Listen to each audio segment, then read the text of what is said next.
여러분, 혼밥이라는 말 들어보셨어요? 참 옛날엔 없던 말입니다. 뭐 혼술, 혼밥, 혼자라는 거죠. 참 어떤 면에서는 참 우리 마음을 아프게 하는 그런 문화, 또 이 세상을 바라봅니다. 어쩔 수 없이 혼자가 되는 것은 그렇다 치더라도 고의적으로 혼자가 되는 것. 이건 우리 이기주의라고 그러는데 개인주의를 넘어서 지금 이기주의로 치닫고 있습니다. 나만 잘 되면 그만이라는 거죠. 그럴까요?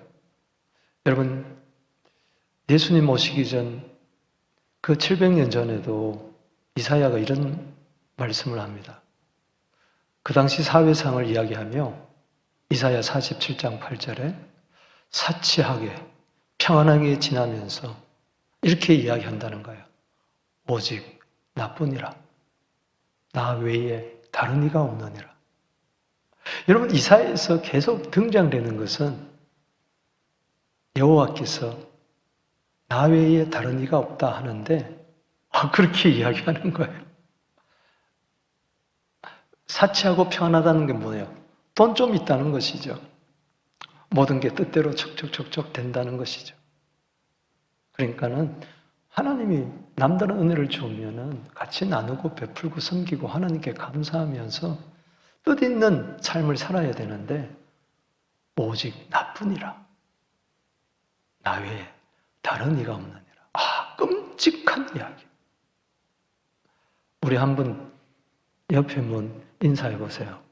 오직 나뿐이라. 누가 좋아하겠어? 여러분, 삶이라는 것은 외딴 섬이 아니에요. 육지처럼 서로 연결되어서 사는 겁니다. 그래서 성경에 서로란 말이 많이 나오는 겁니다. 우리는 나와 너와의 관계, 이게 인생이고 그것을 넘어서 우리까지 나아가야 됩니다. 오늘 우리에 대해서 좀 이야기해 보고자 합니다. 우리. 어쩌면 오랜만에 들어보고 또 묵상해 보는 그런 주제일 수 있어요. 늘 나만 생각하고. 근데 우리란 말을 써도 우리 교회, 우리 교회, 우리 교회. 그 속에 또 나만 있는 거예요. 다른 사람을 돌아보지 못하는 거예요. 얼마나 시야가 좁은지. 다른 사람이 울고 아파하고 설 자리가 없어서 고통당하고 있는데도 우리는 외면할 때가 참 많이 있습니다. 이제 선교지 다녀오게 되면은 우리가 그런 걸 많이 느끼죠. 근데 얼마 못 가요. 또 바쁘고 또 당장 발에 떨어진 문제 해결하다 보니까 또 너도 잊어버리고 우리도 잊어버리고. 근데 세상은 그렇다 치더라도 교회만은 그래서는 안 되겠다. 제가 왜 우리를 이야기하느냐? 요한 1서에서 가장 많이 등장하는 단어가 뭐냐? 우리라는 단어입니다. 몇 번 등장하느냐? 100번이나 나오고 있어요. 요한 1서 1장, 2장, 3장, 4장, 5장에 걸쳐서 우리라는 단어가 100번 나오고 있어요. 그만큼 강조한다는 거죠. 1장에서만 22번이 등장하고 있습니다. 1장이 10절밖에 되지 않아요. 뭐 외우려면은 얼마든지 또 암송할 수 있는 그런 짧은 장인데 22번 나오고 오늘 본문을 삼고 있는 1절에서 4절까지만 해도 우리라는 단어가 몇 번 나온 줄 아세요? 9번이나 나오고 있어요. 4절 가운데. 우리 한번 따라해 볼까요? 우리는 도대체 누구일까? 근데 1장에서 우리가 22번 나오고 2장에서 5장까지 거기는 1장에서 나오지 않는 단어가 또 12번 나오는 단어가 있습니다. 그것은 자녀라는 단어입니다. 답이다, 자녀. 그 자녀는 누구일까요? 하나님의 자녀이죠. 요한일서 3장 1절에 우리가 아버지께로부터 어떠한 사랑을 받아 하나님의 자녀라 일컬음을 받았는고. 따라해볼까요? 우리는 하나님의 자녀입니다. 요한복음 1장 12절에 영접하는 자 곧 그 이름을 믿는 자들에게는 하나님의 자녀가 되었다. 그 아버지께서 베푸신 그 어떠한 사랑, 그 어떠한 사랑이란 그 어떠한 것은 어느 나라 제품이냐 그런 뜻이에요. 아버지께서 우리에게 베푸신 그 어떠한 사랑은 Made in Heaven입니다. 하늘에서만 있는 그 사랑, 아가페 사랑입니다. 그 사랑으로 우리를 하나님의 자녀 삼아주신 줄로 믿습니다. 그래서 요한 1서 5장 21절에는 자녀로 끝납니다. 자녀들아, 네 자신을 지켜 우상을 멀리하라. 하나님 우리를 자녀 삼아줬는데 하나님 외에 우상이 있으면 안 되겠죠. 하나님보다 더 사랑하는 것이 있으면 안 된다는 이야기입니다. 사도 요한이 요한복음을 기록했고 요한 1, 2, 3서를 기록했고 요한계시록까지 기록했는데 12제자 중에 유일하게 순교하지 않는 가장 오래 살았던 제자였습니다. 예수님의 어머니 마리아를 모시고 살았죠. 근데 요한 1서 5장, 요한 2서 1장, 그리고 요한 3서 1장이에요. 가요 장로에게 보낸 편지가 요한 3서인데 거기서 의도적으로 요한 1서에서도 안 나오는 단어, 요한 2서에서도 안 나온 단어가 3번 등장합니다. 그게 바로 교회입니다. 따라합시다. 교회. 그러면 사도 요한이 지금 초대교회, 특별히 사도 요한이 마지막까지 목회한 교회가 에베소 교회였는데 늘 사랑을 강조하면서 근데 교회 안에 이단이 들어와서 설치고 있었어요. 그 영지주의라는 겁니다. 막 혼란케 했어요. 그러니까 막 구원관이 막 흔들리고 막 그런 때에 이 편지를 썼어요. 목적이 뭘까? 따라합시다. 우리는 하나님의 자녀, 교회입니다. 그걸 뚜렷하게 이야기해 주고 있는 거예요. 이단이 들어오면요, 우리 사이를 갈라놓습니다. 그리고 하나님의 자녀된 그것을 잊어버리게 합니다. 그리고 교회를 분열시킵니다. 이 사탄의 전략이에요. 여러분 요한 1서 3장 10절에 마귀가 나옵니다. 마귀의 자녀, 하나님의 자녀. 우리는 마귀의 자녀에서 하나님의 자녀로 옮겼는데 마귀가 가만 안 놔두는 거예요. 어떻게든지 그래, 자녀는 됐다. 자녀됨의 권세를 누리지 못하게 하려고. 자녀됨의 권세는 수많은 마귀의 자녀들을 하나님의 자녀로 이끄는 것입니다. 그래서 교회로 오게 하는 겁니다. 할렐루야. 따라합시다. 우리는 하나님의 자녀, 교회입니다. 오늘 요한 1서, 2서, 3서 공부 다 했습니다. 축도하고 마치겠습니다. 이러면 얼마나 좋을까? 근데 우리에 대해서 좀 더 깊이 오늘 1절에서 4절까지 한번 들여다보겠습니다. 우리는 과연 누군가? 우리의 정체성에 대해서 알아야 됩니다. 첫 번째는 우리는 바로 생명 공동체라는 것입니다. 따라합시다. 우리는 생명 공동체입니다. 자, 오늘 1장 1절에서 4절까지 우리란 말이 12번 나오는데 먼저 1절, 2절에 우리에 대해서 살펴보겠습니다. 읽어봅니다. 1절 시작. 태초부터 있는 생명의 말씀에 관하여 우리가 들은 바요, 눈으로 본 바요, 자세히 보고 우리의 손으로 만짐바라 그랬어요. 여러분 어디서 들어보셨죠? 요한복음 1장 1절 읽어보셨죠? 태초에 말씀이 계시니라. 이 말씀이 하나님과 함께 계셨으니 이 말씀이 곧 하나님이라 그랬어요. 근데 여기는 하나 덧붙여서 태초에 붙어 있는 뭐요? 생명의 말씀. 생명의 말씀. 이 생명의 말씀, 이 우리가 들은 바요. 생명의 말씀하고 나하고 관련이 없는 게 아니고 말씀이 생명인데 요한복음 6장 63절에 내가 너희에게 이런 말이 영이요 생명이라고 이야기했는데 그럴 때에 사람들이 알아듣지를 못해서 어렵다고 떠나니까 너희도 나를 떠나려느냐? 제자들에게 물어봤을 때에 요한복음 6장 63절에서 베드로가 이렇게 이야기합니다.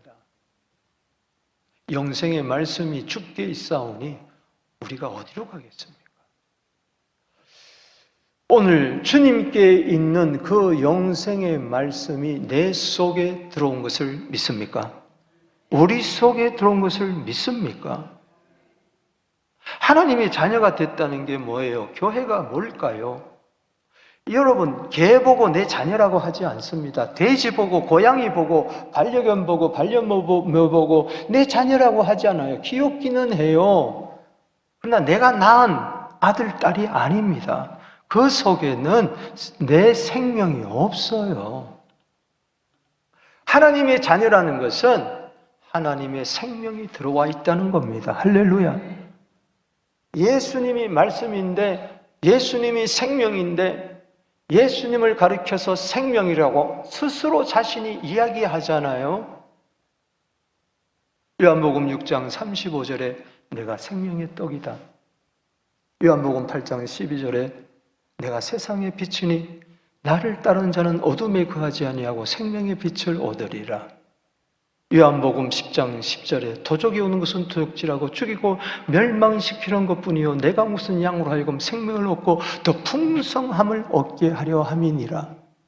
요한복음 11장 25절에 나는 부활이요 생명이니 나를 믿는 자는 죽어도 살겠고 살아서 믿는 자는 영원히 죽지 아니하리라. 내가 이것을 믿느냐?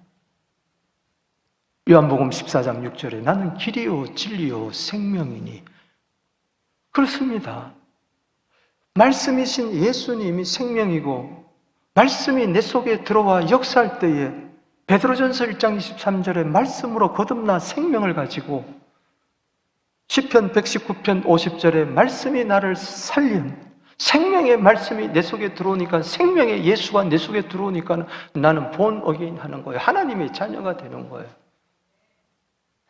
여러분 보세요. 사도 요한이 태초부터 생명이 나타나서 팔레스타인 땅을 거닐 때에 그가 부름을 받아 예수의 제자가 되어서 그는 예수의 말씀을 듣고 생명의 말씀을 듣고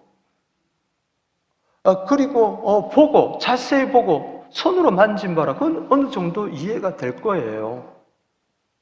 왜? 예수님의 사랑받는 제자를 가리켜서 사도 요한이라고 그랬거든요. 특별히 그는 예수의 품에 안겨 있었다고 그랬어요. 식사할 때. 대단한 거 아닙니까? 그래서 예수님의 손도 만져보고 옷자락도 만져보고 얼굴도 만져보고 그랬겠죠. 그런데 여기 요한은 들은 바요, 눈으로 본 바요, 자세히 본 바요, 내 손으로 만진 바라 그렇게 이야기하지 아니하고 우리가 들었고 우리가 보았고 그것도 자세히 보았고 우리가 하나님의 자녀가 교회가 들었고 보았고 자세히 보았고 손으로 만졌다고 이야기합니다. 이거 무슨 이야기입니까? 생명을 체험했다는 겁니다. 영생을 확실히 가졌다는 겁니다.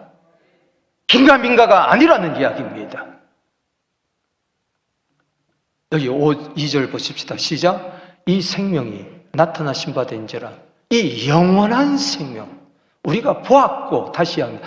증언할 정도로 너희에게 전하노니 이는 이 생명이 말씀이 아버지와 함께 영원전부터 계시다가 우리에게 나타난 바 됐다. 아멘. 여기 나 요한이 보았고 하지 않았습니다. 우리가 보았고 증언한다 그랬어요. 아멘이십니까? 그래서 전한다고 이야기했어요. 교회 안에는 아직까지 확실하게 믿지 못하는, 영생을 얻지 못하는 사람이 있으니까 우리가 보았는데 너희에게 전한다. 이는 아버지와 함께 계시다가 우리에게 나타나신 바가 된지라. 우리입니다. 나가 아닙니다. 사랑하는 성도 여러분, 생명이 있습니까? 아멘. 영원한 생명이 있습니까? 육체의 생명을 비오스라고 이야기합니다. 우리 바이오 리듬 할 때 그거죠. 그런데 저기 영원한 생명은 조에를 이야기합니다. 헬라어로 하나님의 생명을 이야기하는 것입니다.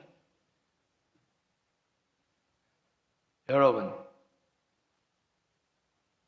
예수님이 마태복음 16장 25절 이런 이야기를 합니다. 목숨의 귀중성을 이야기하면서 온 천하를 얻고도 목숨 잃어버리면 무슨 소용이 있겠느냐 이야기합니다. 육신의 목숨도, 이 육체의 생명도, 100년 안짝 사는 이 생명도 온 천하보다도 귀하다면은 하물며 하나님의 생명, 영원한 생명은 이거는 말로 표현할 수가 없습니다. 이 생명을 당신 받았습니까? 보았습니까? 손으로 만졌습니까? 체험했습니까? 그 생명으로 삽니까? 아니, 잘 모르겠는데요. 다시 복음으로 돌아가십시오. 긴가민가인데요. 다시 십자가 앞에 돌아가십시오. 영생이 있음을 알지도 못하니 그렇게 헷갈리는 거예요. 교회 10년, 20년 다녀도 늘 그렇고 그런 거예요. 늘 매너리즘에 빠지고 늘 왔다 갔다 하고 그러는 거예요. 내 속에 생명이 없다면 어떻게 되겠어요? 난 죽었잖아요. 하나님의 생명이 없다면 나는 허물과 죄로 영적으로 에베소 2장 1절에 죽어버렸어요. 허물과 죄로 죽은 너희를 살리셨도다. 뭐예요? 살아있는 자에게 그렇게 이야기하는 거예요. 버정이 살아있는 거, 숨쉬는 자에게 이야기하는 거예요. 허물과 죄로 죽었던 너를 살렸다. 뭐예요? 내 영이 죽었는데 하나님이 살리사 거듭나게 해서 죄 사함을 주고 영생을 선물로 줬다는 겁니다. 감사하십니까? 우리에게는요, 세상 사람이 가질 수 없는, 돈으로 살 수 없는, 노력으로도 선행으로도 살 수 없는 Eternal Life를 가지고 있어요. 하나님의 생명을 가지고 있어요. 내가 지금 살아있어요. 이거 압니까? 모릅니까? 자, 여러분들 묻습니다. 지금 살아있습니까? 여러분 죽었습니까? 아니, 육체의 생명도 내가 살아있는 것을 내가 아는 것처럼, 마치 손으로 만진 것처럼, 생명을 느끼는 것처럼, 아, 내가 숨을 쉬면서 어휴, 내가 살았네? 죽다가 살았네? 여러분 따라합시다. 죽었다가 살았네. 내가 허물로 죄로 죽었다가 야고보서 1장 15절에 욕심이 잉태한 즉 죄를 낳고 죄가 상장한 즉 사망을 낳는데 내가 죽어버렸는데 이제는 살았네. 요한복음 5장 24절에 내 말을 듣고 또 나 보내신 이를 믿는 자는 영생을 얻었고 심판에 이르지 아니하나니 사망에서 생명으로 옮겼느니라. 이거는 들었고 보았고 확실히 보았고 영원전부터 계신 그분이 내 속에 들어왔다는 것입니다. 할렐루야. 이건 확실한 거예요. 긴가민가 아닌 거예요. 육체의 생명도 내가 확실하게 살아있다는 걸 아는 것처럼 죽은 자는 생명이 있음을 몰라요. 여러분 영생이 있습니까? 요즘 간 이식합니다. 인공 이 기관, 이 오장육부를 인공으로 만들어가지고 집어넣어요. 심지어는 돼지 심장을 집어넣기도 합니다. 돼지 심장 넣어도 죽었던 사람이 살아나는데 하나님의 생명을 내 속에 이식했다는 것입니다. 할렐루야. 예수의 피가 생명입니다. 은혜입니다. 십자가는 하나님의 생명을 이식하는 도구입니다. 당신 속에 하나님의 생명이 있습니다. 영원한 생명이 있습니다. 빼앗아갈 수 없는 육체의 생명은 죽을 수 있지만 영원한 생명은 죽지 않습니다. 그 생명 값싸게 여기지 마십시오. 뭘로 삽니까? 감정으로 삽니까? 기분으로 삽니까? 꿈으로 산다고요? 천만에, 나는 생명으로 산다. 하나님의 생명으로 산다. 여러분, 죽었는데 무슨 꿈이 있고, 죽었는데 무슨 감정이 있고, 죽었는데 무슨 성공이 있습니까? 내가 영적으로 죽었는데 무슨 소용이 있습니까? 다 헛되고 헛된 겁니다. 그러나 하나님의 생명으로 사니, 요한복음 로마서 6장 4절에 새 생명으로 사는 것입니다. 따라합시다. 하나님의 생명으로 삽시다. 예배 드릴 때 생명이 역사하게 하여 주시옵소서. 찬송할 때 생명이 역사하게 하여 주시옵소서. 기도할 때 생명이 역사하여 주시옵소서. 그 생명을 체험하는 것은 하나님의 임재를 경험하는 것입니다. 하나님과 동행하는 것입니다. 하나님께 순종하는 것입니다. 할렐루야. 그게 생명이에요. 생명 이식을 받았습니다. 그래서 요한복음 20장 31절에 이런 말씀이 있습니다. 요한복음은 불신자 대상이에요. 기록 목적이 뭡니까? 야, 너희들 제발 예수가 하나님 아들 그리스도이심을 믿어라. 예수는 그냥 목수의 아들이 아니다. 그분은 하나님과 동등한 하나님 아들이고 태초부터 계셨던 말씀이고 하나님과 함께 계셨고 그 말씀은 하나님인데 말씀이 되어 우리 가운데 거했다. 그분은 하나님의 아들이다. 그분이 왜 오셨느냐? 메시아로서 그리스도로서 우리 죄를 구원하시려고, 우리를 죄에서 생명 주시려고, 사망에서 생명을 옮기려고 오셨다. 제발 그분을 믿어서 영생을 얻어라. 아멘. 이게 요한복음의 기록 목적입니다. 불신자들한테. 그런데 그걸 딱 읽고, 오! 예수가 하나님의 아들이네, 그리스도네, 아, 나는 믿어, 나 생명 얻었네 하는 자들에게 그것을 이제는 잊어버리지 말고 생명 주심에 감사하라고, 감격하라고, 춤을 추라고 다시 기록한 거, 그것이 요한 1서예요. 그래서 요한 1서 5장 13절에 우리에 대해서 하신 말씀이에요. 하나님의 자녀 교회들에게 하신 말씀이에요. 읽어보겠습니다. 시작. 내가 하나님의 아들을 믿는 너희에게 이것을 쓰는 것은 너희로 하여금 너희로 영생이 있음을 알게 하려 함이라. 왜 있는데도 왜 모르느냐? 돈이 내 안에 주머니에 100만 불이 있으면 뭐합니까? 있는 줄을 모르니 쓰지를 못하잖아요. 생명이 내 안에 있는데, 영원한 생명이 있는데 왜 사용하지 못합니까? 그 생명으로 사용하고 그 생명을 주장하게 되기를 주 이름으로 축복하는 것입니다. 할렐루야. 아직 요한복음 20장 31절에 머물 거예요. 이제는 요한 1서 5장 13절로 나아가게 되기를 주 이름으로 축원합니다. 요한 1서 5장 20절 말씀에 하나님의 아들 예수 그리스도, 그분은 참 하나님이요 영생이시니라. 우리는 생명 공동체입니다. 하나님의 영생 공동체입니다. 시시하게 보지 마십시오. 우습게 보지 마십시오. 우리 교회 안에 하나님의 생명이 나타나게 하여 주옵소서. 온 성도들이 그 생명을 손으로 만지게 하여 주시옵소서. 주님의 옷자락을 만지게 하여 주시옵소서. 예배 드릴 때마다 하나님의 임재에 기뻐 뛰며 춤을 추게 하여 주시옵소서. 그 누구도 부인할 수 없는 하나님의 생명으로 살게 하여 주옵소서. 그래야 전하는 겁니다. 보고 들은 것을 전할 수밖에 없는 것이죠. 생명의 복음, 생명의 말씀을 밝힐 수밖에 없는 것이죠. 우리의 정체성 두 번째로 나아갑니다. 3절입니다. 우리는 사귐 공동체라는 겁니다. 따라합시다. 우리는 사귐 공동체입니다. 3절 말씀 읽어보겠습니다. 시작. 우리가 보고 들은 바를 너희에게 전함은 너희로 우리와 사귐이 있게 하려니라. 우리의 사귐은 아버지와 그의 아들 예수 그리스도로 더불어 누림이라. 교회 안에 사귐의 은혜가 있는데 이걸 누리지를 못해요. 누리지를 못해요. 우리의 사귐은 성부, 성자, 성령 안에서의 교제입니다. 펠로십입니다. 코이노니아입니다. 교회에 5대 지표가 있습니다. 예배만 드리면 안 됩니다. 그 다음에 교육, 반드시 양육을 받아야 됩니다. 그 다음에 뭐가 있느냐? 전도가 있습니다. 그 다음에 봉사가 있습니다. 그런데 마지막은 뭐냐? 이게 기초입니다. 교제입니다. 따라합시다. 예배,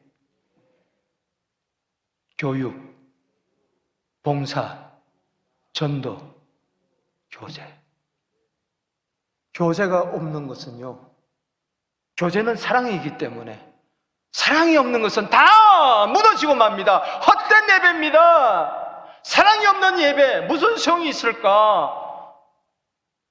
사랑이 없는 양육, 지식만 쌓는 거죠. 사랑이 없는 봉사, 억지가 되는 겁니다. 사랑이 없는 전도, 메마른 겁니다. 하다가 마는 것입니다. 사랑의 교제, 이것이 교회를 교회되게 하는 것입니다. 사귐, 이걸 누리십시오. 여러분, 시체와는 사귈 수가 없습니다. 여기 사망이 가득하다면 서로 사귈 수가 없어요. 시체끼리 같이 옆에 나와봐야 서로 말도 하지 않습니다. 서로 교감하지 않습니다. 코이노니아가 없어요. 왔다 갔다 하는 게 없어요. 감정의 교류도 없습니다. 기도의 교류도 없습니다. 아무것도 없어요. 혼자 교회 다니지 마십시오. 교제권 안으로 들어오십시오. 뭘 두려워합니까? 우리는 그리스도의 몸이요 지체의 각 부분이라 고린도서 12장 27절에 이야기했어요. 생각해 보세요. 팔, 다리 따로따로 놀아보세요. 어떻게 되겠어요? 지체가 서로 연결해가지고 상합하고 서로 도와야죠. 그래야 몸을 건강하게 자라죠. 아유, 꼴 보기 싫어. 손절해. 난 혼자만 교회 다닐래. 그게 될까요? 그러니 생명의 맛을 못 보는 거예요. 선하심을 맛보 알지 못하는 거예요. 아웅다웅 다투더라도요, 그러면서 사랑하며 또 용서하며 배우며 내 부족을 하면서 그러고 자라는 게 교회예요. 가정이잖아요. 우린 하나님의 자녀잖아요. 하나님의 자녀들이, 여러분 집에서 생각해 보세요. 부부가 한번 싸웠다고 해서, 여러분 형제 자매 한번 싸웠다고 해서 손절합니까? 아니요.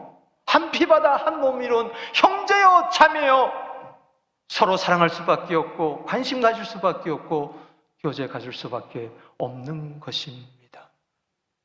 여러분, 사귐을 누리세요. 사랑방을 통해서, 사역회를 통해서, 또 각종 각양의 모임을 통해서 내가 너희를 사랑한 것처럼 너희도 서로 사랑해라. 지지고 볶고 싸우는 제자들에게 요한복음 13장 34절에 그렇게 이야기하고 있어요. 오늘 누림이란, 이 사귐이란 말이 요한일서 1장 6절 7절에도 계속 나오고 있습니다. 만일 우리가 하나님과 읽어봅시다. 시작. 만일 우리가 하나님과 사귐이 있다 하고 어둠에 행하면, 어둠은 뭐냐? 사귐이 아닙니다. 어둠은 사망입니다. 어둠은 죄입니다. 그러면 거짓말하고 진리를 행하지 아니합니다. 7절에 시작. 그가 빛 가운데 계신 것 같이 우리가 빛 가운데 행하면 우리가 서로 사귐이 있고 그 아들 예수의 피가 우리를 모든 죄에서 깨끗하게 하실 것이요. 1절에 하나님은 빛입니다. 여러분, 빛은 생명이고 사랑입니다. 어두움은 사망이요 미움입니다. 요한일서 3장에 가면 자세하게, 5장에 자세하게 그렇게 이야기를 하고 있습니다. 하나님을 사랑한다고 하면서 늘 눈에 보이는 바 형제를 사랑하지 아니하면 그것은 거짓말하는 자요. 형제를 사랑하지 아니하면 아직까지 생명이 그 속에 없다고 이야기까지, 아직까지 여전히 사망 가운데 거한다고 이야기를 했습니다. 사귐은 뭐냐? 내가 하나님의 생명이 있다는 것을 결정적으로 사귐 속에서 깨닫는 겁니다. 그래서 시편 133편 1절에 형제가 연합하여 동감이 어찌 그리 아름다운고, 우리 교회 안에 아름다운 사귐과 교제가 있게 되기를 주 이름으로 축복하는 것입니다. 서로 부딪히면서 한마음 한뜻 되면서, 초대교회가 사도행전 2장 42절 사도의 가치르침을 받아 서로 교제할 때, 떡을 떼며 교제하게 될 때 수가 더 많아지는 사귐 있는 교회가 부흥하는 것이지, 오직 나뿐이라 나 혼자 교회 다니고 예수 잘 믿겠다 천만에 그런 것이 없습니다. 여러분, 세상에서도요 혼자 못 살아요. 외로워 못 살겠어요. 그런데 내 안에 생명이 있는데도, 생명을 함께하는 자들이 많이 있는데, 여러분, 개하고는 못 사귀어요. 돼지하고는 못 사귀어요. 생명 있는 것은 사귀게 될 줄로 믿습니다. 어느 청년이 스펄전 목사님께 찾아왔어요. 목사님, 그래서 나가보니 교회 청년이, 어떤 청년이 찾아왔어요.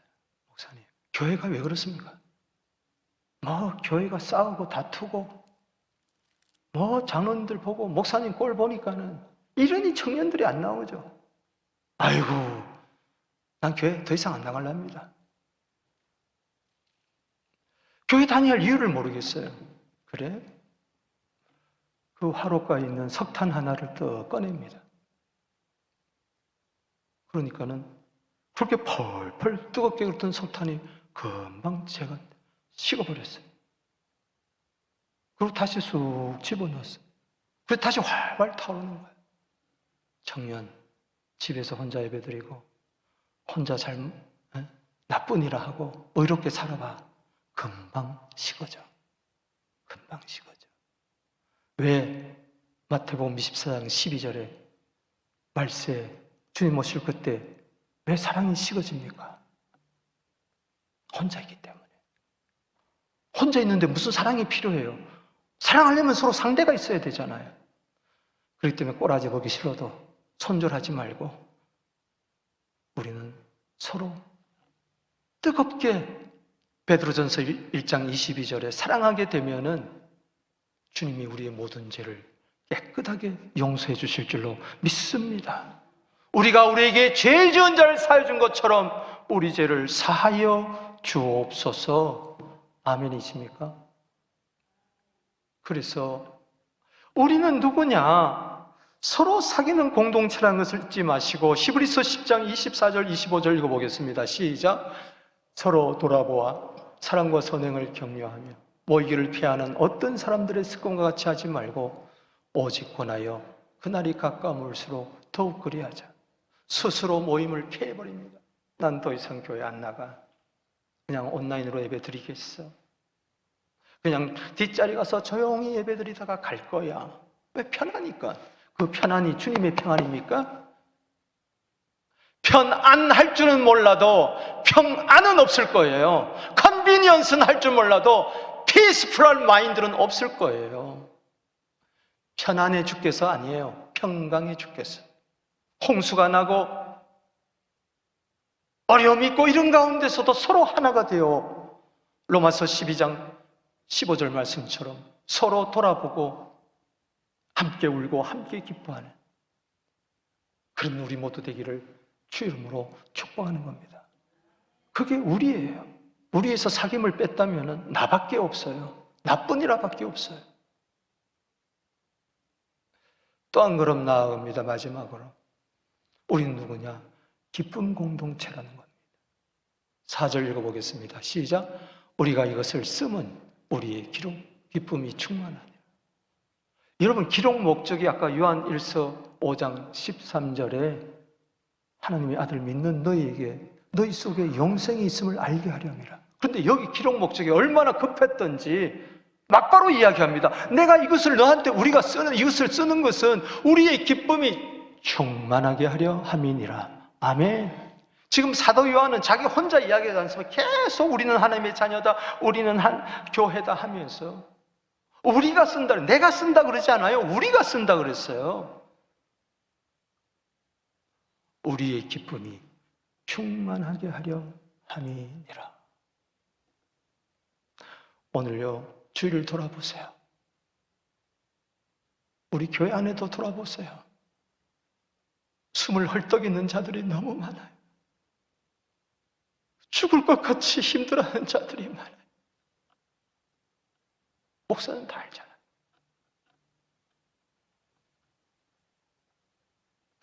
그까짓 거 고민이라고 하지만은 그분은 그게 생명과 같은 거예요.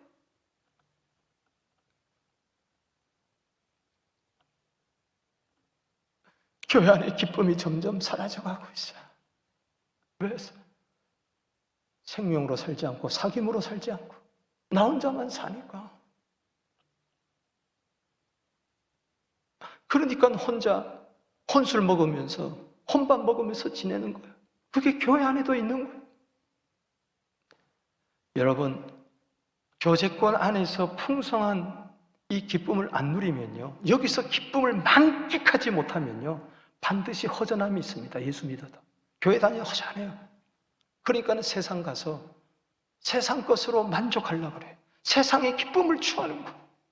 찬송의 기쁨, 예배의 기쁨, 말씀의 기쁨, 기도의 기쁨, 선교의 기쁨, 이건 다 사라지고 불신자와 똑같이 일락을 좋아하고 향락을 좋아하고 쾌락을 좋아하고 편안히 먹고 마시고 쉬고 즐기지 않은 어리석음에 빠져서 그 신앙이 아주 이상한 괴물 신앙으로 빠져버리고 만다. 가정에 기쁨이 없다면 그 가정 쑥대밭이잖아요. 우리 교회에 기쁨이 없다면 예수님이 이 세상에 올 때 온 세상에 미칠 큰 기쁨의 좋은 소식을 준다 그랬는데 시편 43편 4절에 하나님을 가리켜서 큰 기쁨의 하나님이라고 이야기를 했는데 빌립보서 4장 4절에 주 안에서 기뻐하라 내가 다시 말하노니 기뻐하라 했는데 항상 기뻐하라 그랬는데 왜 나는 기뻐하지 못하지? 생명에서 떠나 있기 때문에 서로 사귐의 기쁨, 사랑의 기쁨이 없기 때문에 우리가 이것을 쓰면 우리의 기쁨이 충만하게 하려 합니다. 요한복음은 요한이 기록했습니다. 예수님의 말씀을 빌려서 이렇게 이야기합니다. 요한복음 15장 11절 말씀에 읽어보겠습니다. 시작. 내가 이것을 너희에게 이르면 내 기쁨이 너희 안에 있어 너희 기쁨을 충만하게 하려 하십니다. 오늘 기쁨이 넘쳐나게 되기를 바랍니다. 우리 교회가 좀 행복했으면 좋겠어요.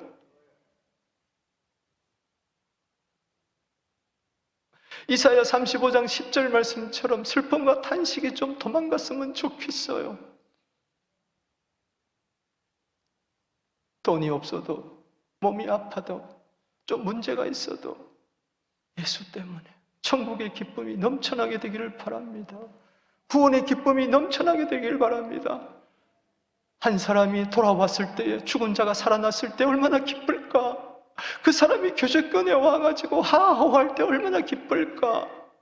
교회가 기쁨이 넘치려면요 생명이 넘쳐야 돼요. 구원받은 자들이 날마다 늘어나야 될 줄로 믿습니다. 나 혼자만 예수 믿고 나 혼자만 천국 가니까는 기쁨이 없는 거예요. 이웃과 더불어 슬픔을 나누면은 반이 되고 기쁨을 나누면 배가 된다 그러잖아요. 조이가 뭐예요? Jesus, others, you. 내 기쁨을 먼저 추구하지 마세요. 예수의 기쁨을 또 다른 사람의 기쁨을 구할 때 내 안에 말로 닿을 수 없는 예수의 기쁨, 너의 기쁨, 우리의 기쁨이 넘쳐날 줄로 믿습니다. 기쁨이 충만하시기 바랍니다. 예수님 이를 위해서 기도했어요. 요한복음 17장 13절입니다. 시작. 지금 내가 아버지께 가오니 내가 세상에서 이 말을 하옵는 것은 그들로 내 기쁨을 그들 안에 충만하게 가지게 하려. 내 기쁨이에요. 예수 기쁨이에요.